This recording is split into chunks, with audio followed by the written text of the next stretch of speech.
Hey all. So I guess the place to start with this chapter is with the obvious that after killing Harald, Loki chose to fall on the sword, to take the blame for Harald's death and allow the people to do what he felt was unfit to do, which is carrying on Harald's legacy and dreams of a basically peaceful world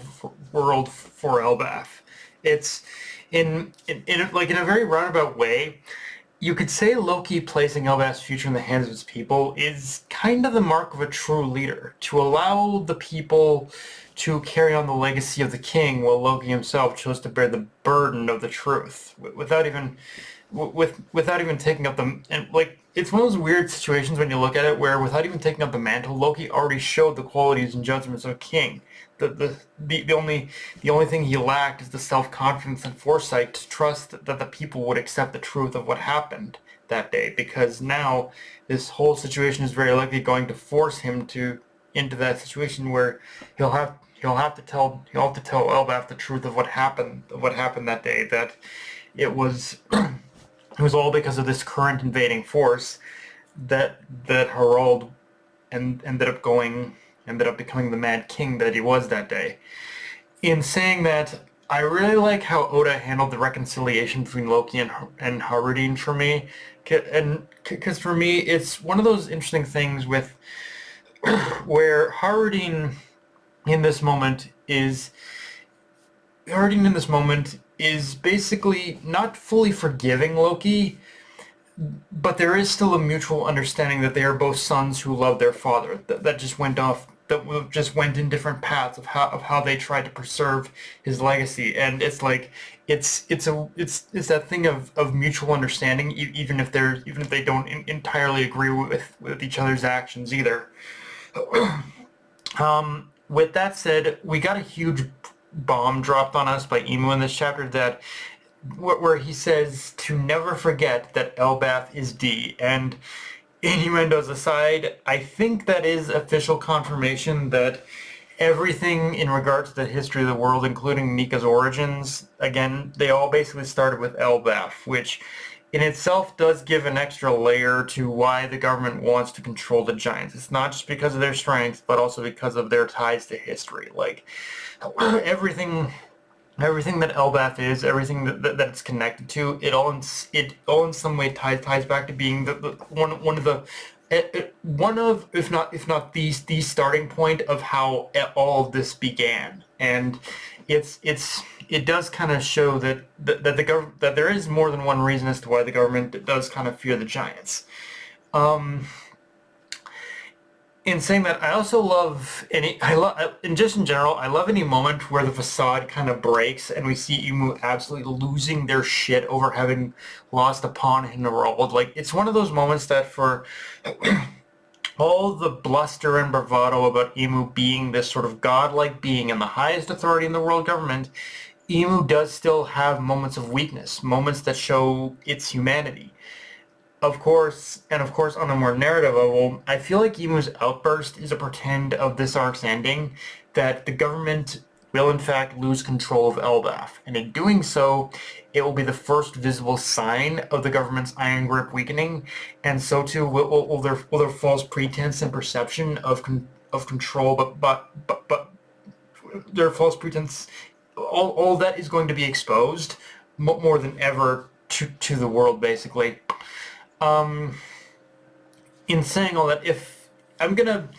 in saying all that, I'm gonna expand on a little bit of a prediction I made a while back, which is the one where I said that in the aftermath of this arc, both Harudin and Loki will become kings of Elbaf, and I still very much believe and stand by that prediction.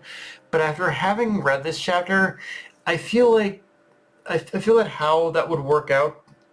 look or play out, is going to be similar to what happened in Naruto, where while Naruto became Hokage and the public face of the village, Sasuke became the shadow Hokage who protected the village from behind the scenes. And I feel like Oda is pushing for a similar thing with Loki and Harudin in this chapter, that while Harudin will become the king of Elbaf and carry on the legacy of Harald in the public eye, Loki will be doing very much the same, but on the other side of the coin will be a sort of shadow ruler, someone who takes on the duties that require a more resolved and firm hand in order to do the things that Haraldine might not be willing to do. Like these brothers, if there's one thing that this whole arc has pushed, is that these brothers are two sides of the exact same coin. They each have a weakness that can be complemented but by basically the other's strengths, and they need to learn and they need to lean into that in order to truly protect Elbaf and ensure its future. Both brothers can in fact in fact have a part to play in how Elbaf carves out its future, but from neither can but from neither Loki or Harding can pretty much do it alone. They both need, like Harald said way back when, both Loki and Harding, they need to lean on each other in order to be like true rulers and true kings of Elbaf. And I think that's kind of, I think the way that Oda has set this up is brilliantly done in a way. Like I know just from me saying that many might call it like a ripoff of Naruto, but I feel like in a way Oda's kind of taken that concept of basically two rulers and kind of executed it on the parallels a little bit better, in my opinion. Um, one of the more huge, with that said, one of the more huge things to talk about is Shanks' mental state during this period in time, and how he was racked with guilt over Harald's death, and how he couldn't help but tie any personal responsibility he played in this purely based on his lineage. And one thing I do like about this moment for Shanks is how it wasn't even Roger that would help him to grow into the... We see how it isn't even necessarily even Roger who would help him grow into the man we see today, but actually Gabon. Like, obviously Roger always kind of had that sort of spiritual overarching influence in Shanks' life, and in helping